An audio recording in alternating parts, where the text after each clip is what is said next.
ప్రార్థన చేసుకుందాం. आइए प्रार्थना करेंगे।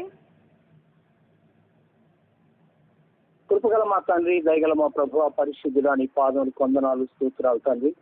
अनुग्रहकारी परमेश्वर दयालु पिता, आपके चरणों में धन्यवाद करते हैं स्वामी। నీ యొక్క అపారమైన కృపను బట్టి మరొకసారి మీకు వందనాలు చెల్లిస్తున్నాం. आपके अपार प्रेम के लिए एक और बार हम आपका धन्यवाद करते हैं स्वामी। మరొకసారి ఈ సాయంకాల సమయంలో శనివారం రోజు సంఘ బిడ్డలతో కలిసి మిమ్మల్ని ఈ రీతిగా ప్రార్థించే తరుణం ఇచ్చారు. మీకు వందనాలు. एक और बार प्रभु आपके बच्चों के साथ इस संध्या काल के समय आपसे आपके बातों को बात करने के लिए आपने सहायता किया, इसके लिए हम आपका धन्यवाद करते हैं। దేశమంతట్లో ఉన్నటువంటి లాక్డౌన్ కారణంగా మా ప్రభువా, మీ బిడ్డలు మీ వాక్యం వినడానికి ఇలాంటి మంచి అనుకూల స్థితిని మీరు కల్పించినందుకు కూడా వందనాలు. देश भर में प्रभु इस लॉकडाउन के कारण रहने के बाद भी प्रभु आपकी उपस्थिति में आपके वचनों को सुनने के लिए आपने अपने बच्चों की सहायता इस रीति से की, इसके लिए हम आपका धन्यवाद करते हैं। మీ బిడ్డలందరూ వారి వారి గృహాలలో ఉండి ఈ మాటలు వినగలిగినటువంటి భాగ్యం ఇచ్చినందుకు కూడా వందనాలు. आपके सब बच्चे प्रभु अपने अपने घरों में रहकर आपके जीवित वचनों को सुनने के लिए आपने अवसर दिया है, इसके लिए हम आपका धन्यवाद करते हैं। ఈ నా మాటలు వింటున్న ప్రతి వారి కొరకు ప్రార్థిస్తున్నాం. आपके बातों को सुनने वाले हर एक के लिए हम प्रार्थना करते हैं। వారందరూ కూడా మీ మాటలు విని గ్రహించి వాటి ప్రకారంగా జీవించడానికి సహాయం చేయండి. आपके सब बच्चे प्रभु आपके वचनों को सुनकर उन वचनों के अनुसार चलने के लिए आप सहायता करिए। అలాగే మా దేశమును మా రాష్ట్రాన్ని బట్టి కూడా మీకు వందనాలు. उसी रीति से प्रभु हमारे देश हमारे राष्ट्र के लिए भी हम आपका धन्यवाद करते हैं।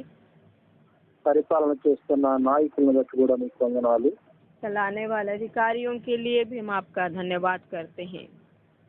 మంచి ఆలోచనలు వారికి కలిగించి సరైన రీతిగా మీ ప్రజలను పాలించినట్టు మీ యొక్క కృప అనుగ్రహించండి. अच्छे विचारों को प्रभु आपके बच्चों के जीवन में उत्पन्न करके आपकी प्रजा का ठीक रीति से पालन करने के लिए आप सहायता करिए। ఎక్కడైతే సువార్తకు ఆటంకంగా మతోన్మాదులు ఉన్నారో అలాంటి స్థలములలో ప్రశాంతతను చేకూర్చి మీ సువార్తకు ఆటంకం లేకుండా సహాయం చేయండి. प्रभु जहाँ जहाँ आपके वचन के सेवकाई के लिए प्रभु रुकावटें हैं, उस जगह पर प्रभु आप रहकर उस धर्म के ठेकेदारों से आप बोलिए, बातचीत करिए स्वामी। అలాగే మా ప్రభువా, ఈ లోకమంతట్లో ఉన్నటువంటి కరోనా వైరస్ ని సమూలంగా నాశనం చేయమని ప్రార్థిస్తున్నాం. और पूरे संसार में फैला हुआ इस कोरोना के वायरस को परिपूर्ण रीति से आप मिटा दीजिए स्वामी, हम आपकी उपस्थिति में प्रार्थना करते हैं। మీ యొక్క కృప సమస్త మానవాళి పట్ల అనుగ్రహించండి. आपका अनुग्रह हर एक मनुष्य जाति के ऊपर आप अनुग्रह करिए स्वामी। మీ యొక్క దయ సమస్త మానవాళి పట్ల చూపి आप अपनी दया पूरे मानव जाति के ऊपर दिखाकर సమస్త దోషములను మన్నించి सारे दोषों को क्षमा करके మా పట్ల దయ చూపి ఈ వ్యాధి నిర్మూలన చేయమని हमारे మా प्रति दया ప్రభువును చెప్పండి. हमारे प्रति दया दिखाकर प्रभु इस पूरे बीमारी को परिपूर्ण रीति से मिटाने के लिए हम आपकी उपस्थिति में प्रार्थना करते हैं। ఈ మాటలు మా ప్రభువును మా రక్షకుడైన యేసు అడుగుచున్నాం తండ్రి. इस प्रार्थना को हमारे उद्धारकर्ता प्रभु यीशु मसीह के नाम से मांगते हैं पिता, ఆమేన్. आमीन।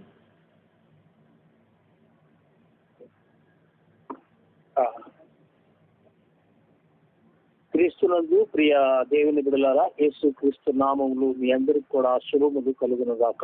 मसीह में प्यारे परमेश्वर के बच्चों, आप सबों को प्रभु यीशु मसीह के मधुर नाम में शुभकामनाएं देते हैं। ఈ సాయంకాలపు ధ్యానం కొరకు इस संध्या యోహాను రాసినటువంటి काल के ध्यान के लिए हम निकालेंगे वचन में से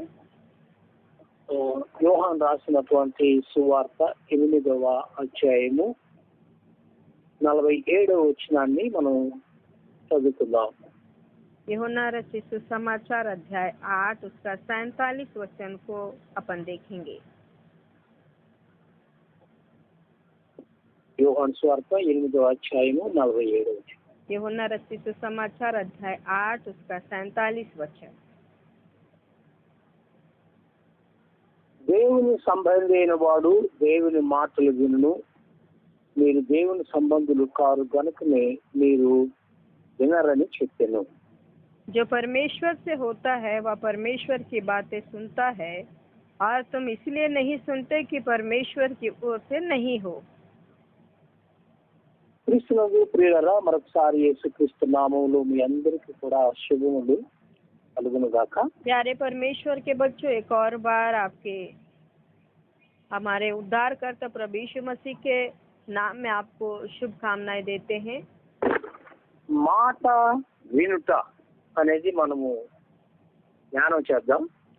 बात को सुनना, इस बात पर आज हम ध्यान करेंगे। వినడము అన్నటువంటిది చాలా అవసరం.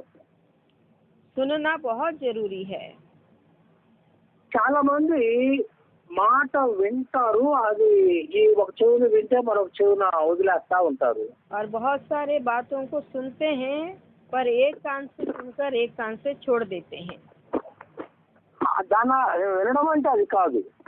सुनना ये नहीं होता है। వినడము అంటే దాన్ని అనుసరించాలి. सुनना मतलब उसके अनुसार चलना है। దేవుని యొక్క మాటలు వినడం, परमेश्वर के बातों को सुनना है, అవి మనకి చాలా ఆశీర్వాదకరంగా ఉంటాయి. और ये हमारे लिए बहुत ही आशीष का कारण है।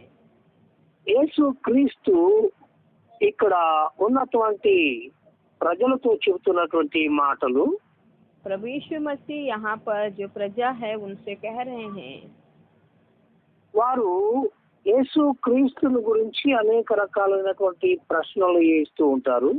वे प्रभु यीशु मसीह के बारे में बहुत प्रकार के प्रश्न करते रहते हैं। అంటే ఆయన్ని అనేక రకాలుగా నువ్వు అబద్ధికుడవు, లేకపోతే నువ్వు మోసగాడు అన్నటువంటి మాటలు ఆయన్ని అంటుండేవాడు. లేక దయ్యం పట్టిన వాడు అనేటువంటి మాట అంటుండేవాళ్ళు ఆయన్ని. और बहुत सारे लोग उनको तुम अच्छे नहीं हो, तुम्हारे अंदर दुष्ट आत्मा का अधिकार, दुष्ट आत्मा के द्वारा तुम बात कर रहे हो करके इस प्रकार से प्रभु यीशु को बोला करते थे लोग वहाँ।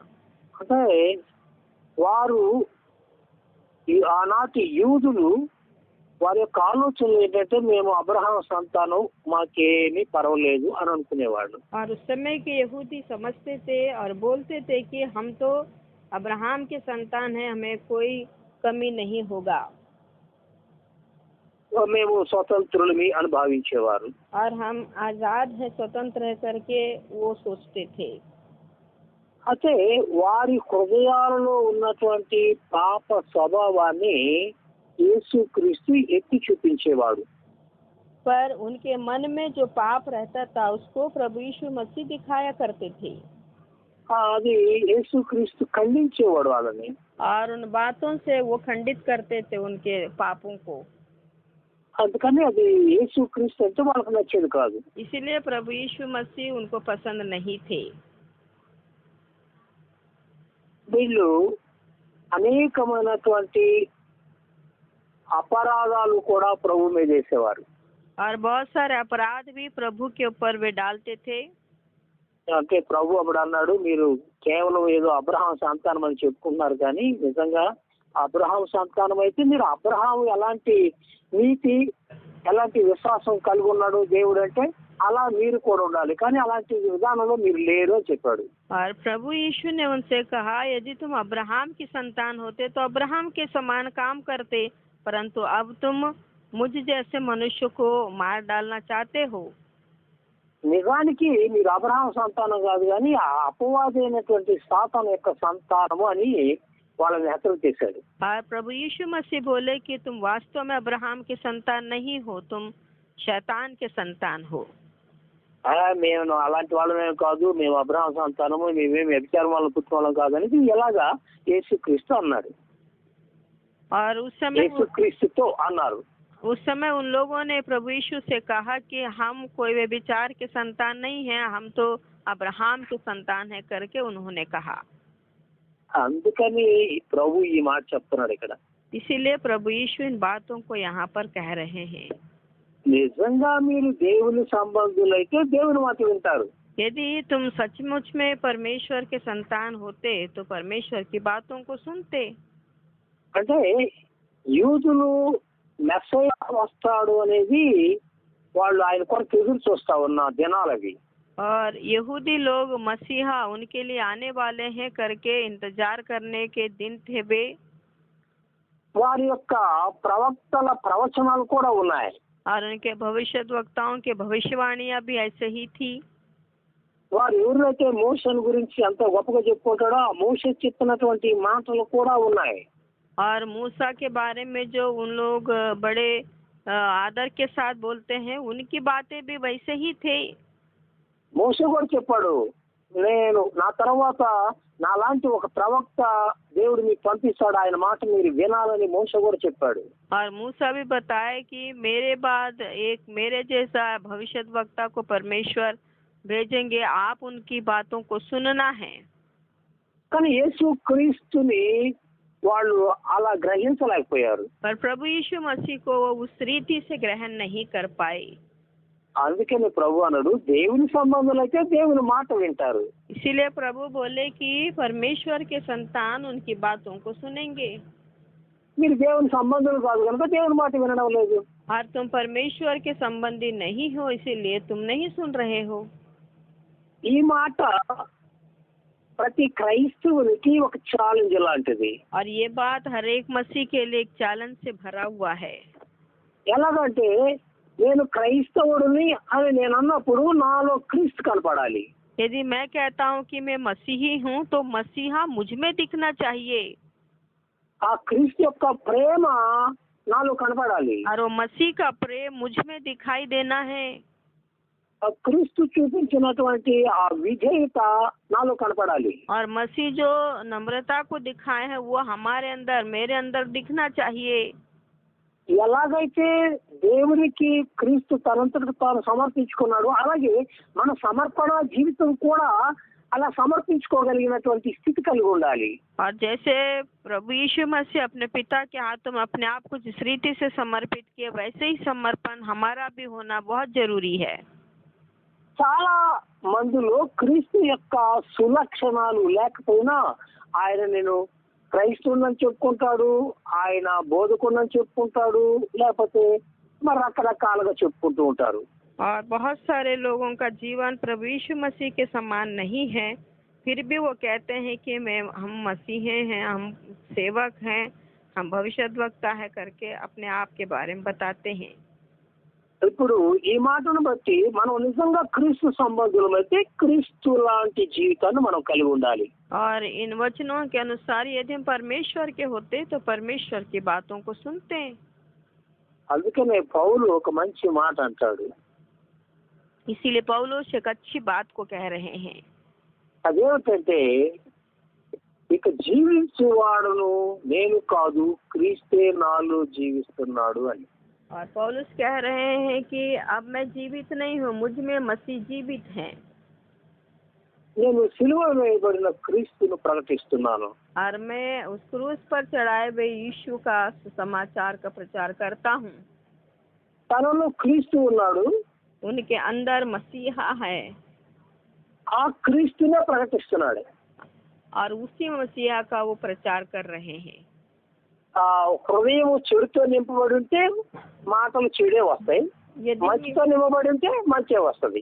यदि मन में बुराई भरा है तो मुंह से भी बुरी बातें निकलेंगे, यदि मन में भलाई और अच्छी बातें भरे हैं तो मुंह से भी अच्छी बातें निकलेंगे। అందుకనే పౌలు అన్నది ఇక జీవించువాడును నేను కాదు క్రీస్తే నాలో ఉన్నాడు అని. इसीलिए प्रभु पौलुस कहता है कि अब मैं जीवित नहीं हूँ, मुझ में प्रभु जीवित हैं। ప్రతి క్రైస్తవ విశ్వాసి हर एक मसीही विश्वासी ఇది తెలుసుకోవాలి. इस बात को जानना जरूरी है। మనం క్రీస్తు వారము, हम मसीह के हैं, క్రీస్తు మనలో ఉన్నాడు. मसीह हमारे अंदर हैं। మనలో ఏది వచ్చినా కూడా క్రీస్తుకు మహిమకరమైనటువంటి వాక్యే రావాలి. और हमारे मुंह से जो भी निकलता है वो परमेश्वर की महिमा के लिए होना चाहिए। కాబట్టి వినడము అనే మాటను మనం చూస్తాం. इसीलिए सुनने वाली बातों को अपन देखेंगे. దేవుని సంబంధి దేవుని మాటలు వింటాడు. जो परमेश्वर से होता है वह परमेश्वर की बातें सुनता है. వినడానికి ఒక ఆసక్తి ఉండాలి.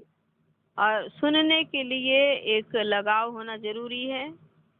ఎప్పుడైతే మీకు ఆ వినాలన్నటువంటి ఆసక్తి, ఆ తృష్ణ ఉంటుందో, और जब आपको सुनने का भूख और प्यास रहता है आपके अंदर, దానిని నువ్వు గ్రహించడానికి కూడా దేవుడు నీకు సహాయం చేస్తాడు. और उन बातों को ग्रहण करने के लिए परमेश्वर आपकी सहायता करेंगे. వినడము అనంటే అది మనకు ఆశీర్వాదకరమైనటువంటిది. వినుట వలన ఆశీర్వాదం దొరుకుతుంది. और सुनना हमारे लिए आशीष का कारण है. सुनने से अपन को आशीष मिलता है. నువ్వు వింటే దేవుని మాటలు, यदि हम वचन को सुनते हैं परमेश्वर के, అవి నీకు ఆశీర్వాదకరం. वो हमारे लिए आशीष का कारण है. చూడు ఒకసారి అండి, యోహాను రాసినటువంటి ప్రకటన గ్రంథములో 1వ అధ్యాయం 3వ వచనంలో మీరు గమనిస్తే, प्रकाशित वाक्य अध्याय 1 उसके 3 वचन को भी अपन ध्यान करेंगे. సమయము సమీపించినది గనుక ఈ ప్రవచన వాక్యమును చదువువాడును వాటిని విని ఇందులో వ్రాయబడిన సంగతులను గైకొనువాడును ధన్యుడు. यहाँ लिखा है, धन्य है वह जो इस भविष्यवाणी के वचन को पढ़ता है और वे सुनते हैं और उसमें लिखी हुई बातों को मानते हैं, क्योंकि समय निकट है. కాబట్టి దేవుని యొక్క మాటలు చదవడము, వాటిని విని గ్రహించి వాటిని గైకునేవాడు ధన్యుడు. इसलिए परमेश्वर के वचनों को सुनकर उसके अनुसार चलने वाला धन्य व्यक्ति है. నీవు నిజంగా క్రీస్తు వాడు అయితే, దేవుని సంబంధి అయితే, यदि आप सचमुच में परमेश्वर के हैं और प्रभु यीशु मसीह के संबंधी है, నీవు దేవుని మాటలు వింటావు. तब आप परमेश्वर की बातों को सुनेंगे ఆ మాటలు నువ్వు గైకొంటావు. और उन बातों को ग्रहण करेंगे. కాబట్టి ప్రతి వారు కూడా దేవుని మాటలు గైకొనాలి. इसीलिए हर एक व्यक्ति परमेश्वर के बातों को ग्रहण करना जरूरी है. అదే నీకు ఆశీర్వాదకరంగా ఉంటుంది. और वही बात आपको आशीष का कारण बनाता है. నీకు ఆశీర్వాదం కావాలంటే దేవుని మాటలు తప్పకుండా విని వాటిని గ్రహించి వాటి ప్రకారంగా జీవించాలి. यदि आपके जीवन में आशीष चाहिए तो परमेश्वर के वचनों को सुनकर उसके अनुसार जीकर उसके अनुसार चलना बहुत जरूरी है. నువ్వు దేవుని సంబంధం అయితే, यदि तू परमेश्वर का संतान है, దేవుని మాటలు వింటావు. परमेश्वर की बातों को सुनेंगे. ఇంక మనం ఎక్కడికో వెళ్ళవసరంలే. और कहीं अपन को जाने की जरूरत नहीं है. మనలను మనము వేరు చేసుకోవడానికి దేవుని వాక్యంతో వేరు చేసుకొని సరిపోతుంది. और अपने आप को, अपने जीवन को परमेश्वर के वचन को अनुसार चलिए. కాబట్టి దేవుని సంబంధి అని నేను అనుకున్నప్పుడు నాలో దేవుని మాటలు ఎంతవరకు ఉన్నాయి? यदि मैं बोलूं कि मैं परमेश्वर से संबंधित रखता हूं, तो मेरे अंदर परमेश्वर की बातें कितना % है? నువ్వు దేవుని సంబంధి అయి దేవుని మాటలు వింటే, यदि आप परमेश्वर के संबंधी होकर आप परमेश्वर की बातों को सुनते हैं, అవి నీకు ఆశీర్వాదకరంగా ఉంటాయి. वो आपके लिए आशीष का कारण ठहरता है. అవి దైవ దీవెనలను చేకూరుస్తాయి. और वो आत्मिक या परमेश्वर के आशीषों को हमारे जीवन में इकट्ठा करते हैं. మీరు దావీదు యొక్క జీవితాన్ని గమనించినట్లయితే, यदि आप दाऊद के जीवन को ध्यान देते हैं, దేవుని యొక్క వాగ్దానము మనం చూద్దాం. దావీదు తీసుకున్నటువంటి నిర్ణయాన్ని కూడా మనం చూద్దాం. और परमेश्वर के बातों को, उनकी महिमा को और जो निर्णय उन्होंने लिया उसको भी अपन देखेंगे. కీర్తనల గ్రంథంలోకి వెళ్దాం. भजन संहिता में आएंगे. 89వ కీర్తనలో 89 भजन संहिता 89 35-37 వచనాలు చదువుదాం. उसका 35 से 37 वचन तक अपन पढ़ेंगे। అతని సంతానము శాశ్వతముగా ఉండుననియు అతని సింహాసనం సూర్యుడున్నంత కాలము నా సన్నిధిని ఉండుననియు చంద్రుడున్నంత కాలము అది నిలుచుననియు ఇంట నుండి సాక్షి నమ్మకముగా ఉండినట్లు అది స్థిరపరచబడుననియు నా పరిశుద్ధ తోడని నేను ప్రమాణము చేస్తుని దావీదుతో నేను అబద్ధమాడను।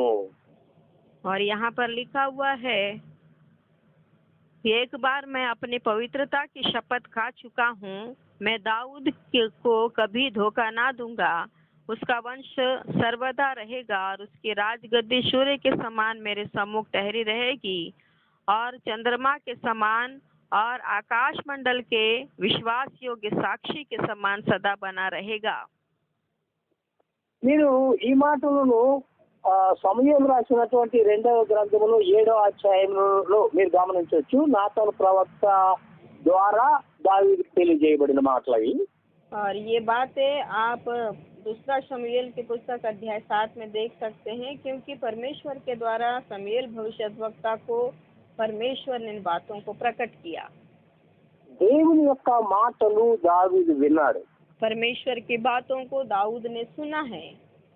ఆ మాటల ప్రకారంగా ఆ మాటల మీద ఆయన విశ్వాసం ఉంచాడు। और उन बातों के ऊपर उन्होंने विश्वास को रखा। కాబట్టి నిజంగా అసలు మనం ఈ లోకంలో ఉండగానే మన పిల్లల యొక్క భవిష్యత్తు ఎలా ఉంటుంది అని చెప్పగలిగిన మాటలు వింటే ఇంకంతకంత మరొకటి ఏది మనకు సంతోషాన్ని చేకూర్చేది కాదు। और हमारे जीवन के लिए आपके बच्चों का जीवन ऐसा आशीषमय होगा करके बोलने से बढ़कर और कोई दूसरी बात नहीं है। అది నిజంగా అసలు మరణ సమయంలో అది ఎంత ప్రశాంతతను చేకూరుస్తుందో చూడండి। और मृत्यु के समय में ये बात कितना शांति को दिलाने वाली बात है, सोचिए। సపోజ్ నేనే అనుకుంటా, నేను ఒకవేళ నా మరణ సమయంలో దేవుడు నీకేం పర్వాలేదు, నీ పిల్లల్ని ఇలా ఆశీర్వదిస్తానంటే ఎంత ప్రశాంతంగా ఈ లోకాన్ని విడిచిపెట్టవచ్చు। यदि मेरे मृत्यु के समय में परमेश्वर मुझसे कहते हैं कि तुम चिंता मत करो, मैं तुम्हारे संतान को आशीष दूंगा करके परमेश्वर स्वयं कहते हैं, तो मेरे लिए कितना खुशी की बात होगी। నిజంగా దావీదు తన మరణ సమయంలో చాలా హ్యాపీగా ఈ లోకాన్ని విడిచిపెట్టి ఉంటాడు అనుకుంటా నేను। हाँ, मैं सोचता हूँ कि दाऊद उस अंतिम समय में परमेश्वर की उपस्थिति में बड़े अच्छे से वो सो गए होंगे, सोचता हूँ इस दुनिया से। ఎందుకంటే తన కుమారుని పిలిచి కూడా ఆయన ఒక మాట అంటాడు, నేను నరులందరూ పోయే ద్వారం వెళ్తున్నా, లేకపోతే నా పితరుల దగ్గర నేను చేర్చబడుతున్నాను, ఎంత హ్యాపీగా చేస్తాడు అన్నమాట। और अपने पुत्र से भी वो कहते हैं कि जो संसार के लोग जिस रास्ते से होकर जा रहे उसी मार्ग पर मैं भी जा रहा हूँ, अपने पितरों के पास जा रहा हूँ करके। మరి మన పిల్లల గురించి దేవుడు నీకేం పర్వాలేదు, నీకు నీ పిల్లలు నుంచి కదా, వీళ్ళు ఎంత గొప్ప వాళ్ళు అవుతారు అని కనుక దేవుడు మనకు ఒక ఆ మాట వినిపిస్తే మనం చాలా హ్యాపీగా ఉంటాం। यदि परमेश्वर हमारे संतान के, हमारे बच्चों के विषय में इस प्रकार की बातों को कहते हैं तो हम कितने आनंदित हो जाएंगे। మరి అలా ఉండాలంటే దేవుని మాటలు వినాలి। अगर ऐसा आशीष पाना है तो हम परमेश्वर के वचनों को सुनना जरूरी है। దావీదును ఆశీర్వదించిన దేవుడు వాళ్ళందరినీ కూడా ఆశీర్వదిస్తాడు। और जिस रीति से दाऊद को परमेश्वर ने आशीष दिया, उन सब को भी ऐसे ही आशीष देंगे। దావీదు తన పిల్లల భవిష్యత్తుని కూడా, దావీదు యొక్క పిల్లల గురించి చెప్పినటువంటి దేవుడు మన పిల్లల గురించి కూడా చెప్తాడు। दाऊद की संतान के विषय में बोलने वाला परमेश्वर हमारे बच्चों के विषय में भी बोलेंगे। దావీదు పల్లెటూరు వాడు, చిన్న గొర్రెల మందను మేపుకునేవాడు, అలాంటి వాడిని రాజుగా చేసి అంత ఉన్నత స్థితికి తీసుకొచ్చాడు। दाऊद एक छोटे से गांव में रहा करते थे और छोटे से झुंड को वो चरवाया करते थे। वैसे व्यक्ति को परमेश्वर ने इस्राएलियों का राजा बना दिए। దేవుడు మనల్ని కూడా అంత గొప్ప స్థితికి తీసుకొని రాగలడు। और परमेश्वर हमको भी ऐसी स्थिति में लेकर आ सकते हैं। ఎప్పుడు అంటే कब करेंगे परमेश्वर? దేవుని మాటలు విన్నప్పుడు మాత్రమే। जब हम परमेश्वर के बातों को सुनेंगे तभी हो पाएगा। వాటి ప్రకారం నడుచుకున్నప్పుడు మాత్రమే జరుగుతుంది। और उन वचनों के अनुसार चलने से ही ये आशीष हमारे जीवन में मिलेगा। దావీదు అంటే దేవుడు తనకు అలాంటి వాగ్దానం చేసింది మనం చదువుకున్నాం కీర్తన గ్రంథంలో. అదే దావీదు తీసుకున్నటువంటి ఒక గొప్ప నిర్ణయం కూడా అనేది మీకు తెలియజేస్తాను. और परमेश्वर ने ये आशीष वचन भजन संहिता में दाऊद से कहा और दाऊद ने भी कौन सा निर्णय लिए, इन बातों को भी अपन जानेंगे। ఆ, ఆ, కీర్తనల గ్రంథంలో 119వ కీర్తనకి రండి. भजन संहिता 119 में आएंगे। 119 119 भजन 119 112 119 का 112 वचन। నీ కట్టడలను గైకొనుటకు నా హృదయమును నేను లోపరుచుకొని ఉన్నాను, ఇది తుది వరకు నిలుచు నిత్య నిర్ణయము. यहाँ इस प्रकार लिखा है, मैंने अपने मन को इस बात पर लगाया है कि अंत तक तेरी विधियों पर चला करता हूँ। ఈ మాట మీరు వింటున్నటువంటి వారందరికీ ఆ తుది వరకు నిర్ణయం తీసుకుంటామన్నటువంటి మాట మనం ఎంతవరకు నిలుపుకోగలుగుతున్నాం? और ये बात जो अंत तक तेरी विधियों पर चलता रहूंगा करके बोलने वाली बातें हमारे जीवन में किस हद तक पूरा कर पा रहे हैं। ఆ, అలాగే 111వ వచనాన్ని కూడా చదువుదాము. और నీ శాసనము पढ़ेंगे। నీ శాసనములు నాకు హృదయానందకరములు, అవి నాకు నిత్య స్వాస్యమని భావించున్నాను. मैंने तेरी चितौनियों को सदा के लिए अपना निज भाग कर रखा है, क्योंकि वे అంటే దేవుని के हर्ष का कारण है। దేవుని యొక్క శాసనాలంతా దావీదుకి హృదయానందకరము. और परमेश्वर की बातें दाऊद के मन के लिए हृदय का आनंद का कारण है। ఎప్పుడండి మనకు అన్ని మేలు చేస్తున్నప్పుడు హృదయానందంగా ఉంటుంది. और जब परमेश्वर बहुत सारे भलाई हमारे जीवन में करते हैं तो वो हमारे लिए आशीष का कारण रहता है। మన ప్రార్థన చేసినప్పుడు దానికి వెంటనే సమాధానం వస్తే మనకు హృదయానందంగా ఉంటుంది. और जो प्रार्थना अपन करते हैं उसका उत्तर तुरंत मिल जाता है तो अपन बहुत ही आनंदित हो जाते हैं। మనం తప్పు చేసినా ఆ తప్పుకి శిక్ష లేకుండా మళ్ళీ ప్రభువా ఏదో క్షమించయ్యా అని అంటే వెంటనే ఆయన కనుక క్షమిస్తే అప్పుడు మనకు హృదయానందంగా ఉంటుంది. और यदि हम कोई गलती करते हैं तुरंत परमेश्वर के पास जाकर माफी मांगते हैं, प्रभु अपन को क्षमा करते हैं, तो हमारे मन में अजीब शांति उत्पन्न होती है। అంటే ఆ తప్పుకి శిక్ష అనుభవించకుండా ఉండడానికి ప్రయత్నం చేస్తాం.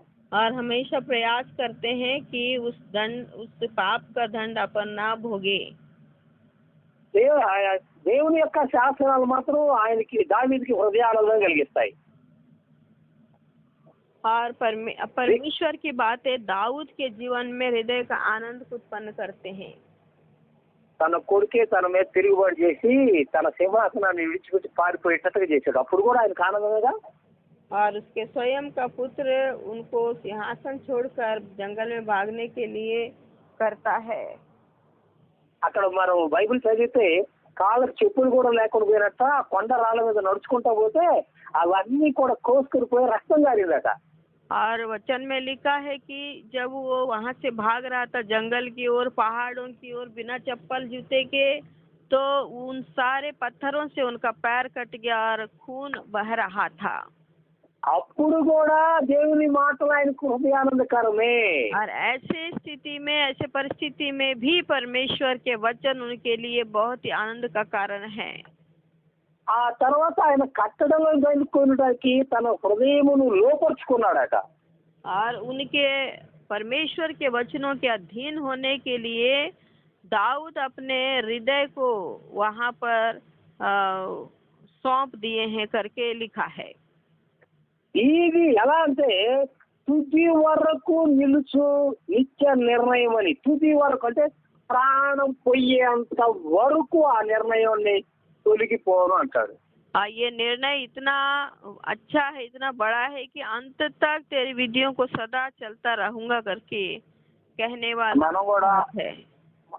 మనం కూడా ప్రమాణం చేస్తాం. हम भी प्रतिज्ञा करते हैं. పెళ్లి చేసుకున్నప్పుడు భార్య భర్తలు ఇద్దరు చేతులు పట్టుకొని ప్రమాణాలు చేస్తారు. विवाह के समय पति पत्नी दोनों हाथ मिलाकर प्रतिज्ञा करते हैं एक दूसरे से। మరణ పర్యంతం వరకు నేను విడిచిపెట్టనని అమ్మాయి చెప్తుంది, అదే ప్రకారం అబ్బాయి కూడా చెప్తాడు. और मृत्यु तक मैं तुमको नहीं छोड़ूंगा करके वो लड़की भी बोलती है और लड़का भी बोलता है। వీళ్ళిద్దరు కొద్ది రోజుల వరకు అట్లా ఉంటారు. ఆ తర్వాత ఈమెకి ఆయనన్నా పడదు, ఆయనకి ఈమన్నా పడదు. और वे दोनों कुछ दिन तक अच्छे रहते हैं, फिर कुछ दिन के बाद वो दोनों एक दूसरे को पसंद नहीं करते। కానీ దావీదంటాడు తుది వరకు ఈ నిర్ణయాన్ని నేను నెరవేరుస్తాను. पर दाऊद कहते हैं कि अंत तक तेरी विधियों पर सदा चलता रहूंगा मैं। అలా నెరవేర్చాడు దావీదు. और ऐसा पूरा भी किए हैं दाऊद। మరి మనం బాప్తిజం తీసుకునేటప్పుడు కూడా కొన్ని ప్రమాణాలు చేస్తాం. और हम लोग बपतिस्मा लेते समय कुछ प्रतिज्ञाएं करते हैं।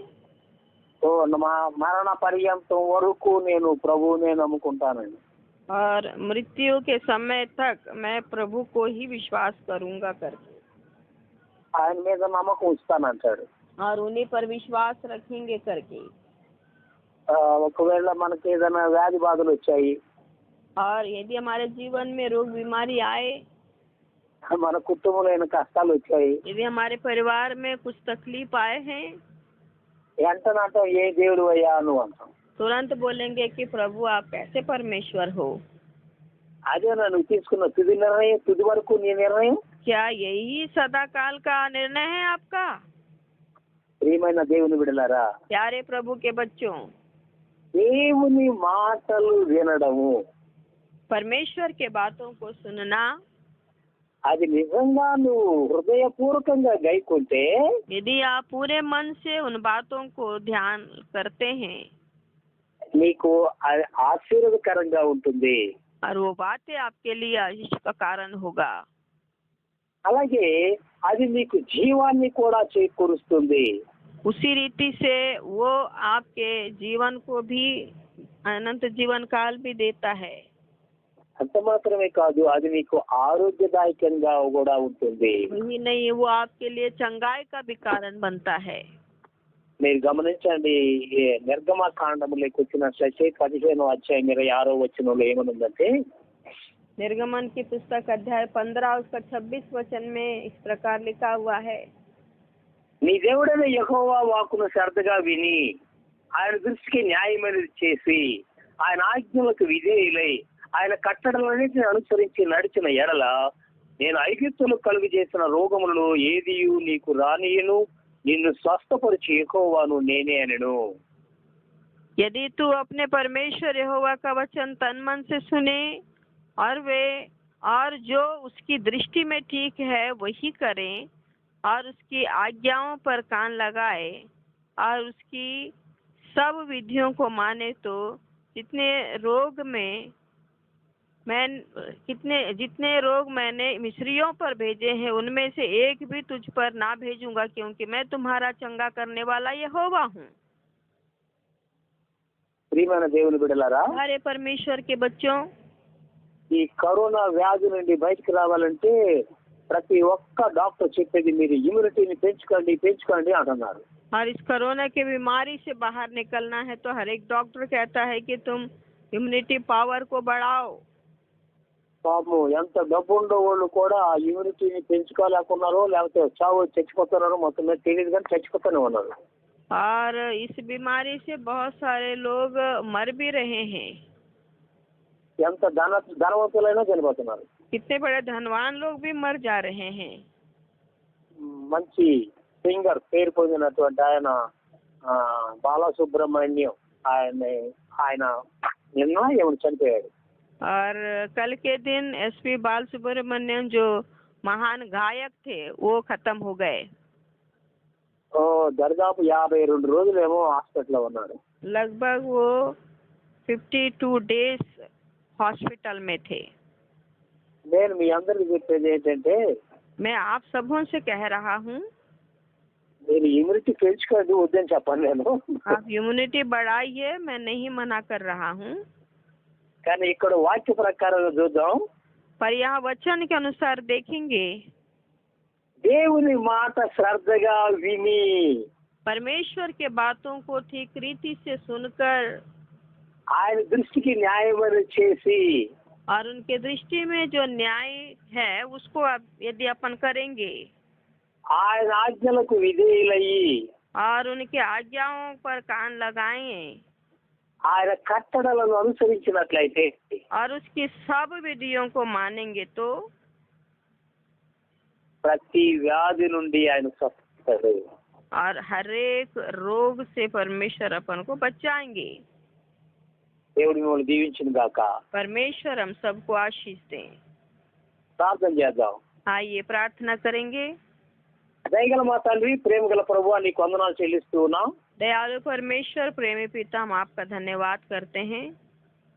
మీ మాటలు వినగలిగినటువంటి స్థితిని మా అందరికీ కల్పించండి. आपके बातों को सुनने के लिए अवसर आप हमारे सबके जीवन में दीजिए पिता। మీ బిడ్డలము గనుక మీ మాటలు విని వాటి ప్రకారంగా అనుసరిస్తూ ఉండడానికి సహాయం చేయండి. हम आपके बच्चे हैं स्वामी, इसीलिए आपके बातों को सुनकर उसके अनुसार चलने के लिए आप हमारी सहायता करिए। వినటం వలన మాకు ఆశీర్వాదం వస్తుంది, ఆరోగ్యం కూడా వస్తుంది. और सुनने के द्वारा प्रभु हम हमारे जीवन में आशीष भी और चंगाई भी पाते हैं। ఈ మాటలు వింటున్న ప్రతి బిడ్డకి ఆశీర్వాదము, ఆరోగ్యం దయచేయమని आपके बातों को सुनने वाले आपके सभी बच्चों को अच्छा स्वास्थ्य और बल दीजिए। నజరేయుడైన యేసు నామమున అడుగుచున్నాం తండ్రి. इस प्रार्थना को नासरत प्रभु यीशु मसीह के नाम से मांगते हैं पिता, ఆమేన్. आमीन। మన పరమ తండ్రి దేవుని యొక్క ప్రేమ, ప్రభు యేసుక్రీస్తు యొక్క కృప, పరిశుద్ధాత్మ అన్యోన్య సహవాసం సదాకాలం మనకు తోడే నడిపించును గాక. आमीन, ఆమేన్. आमीन।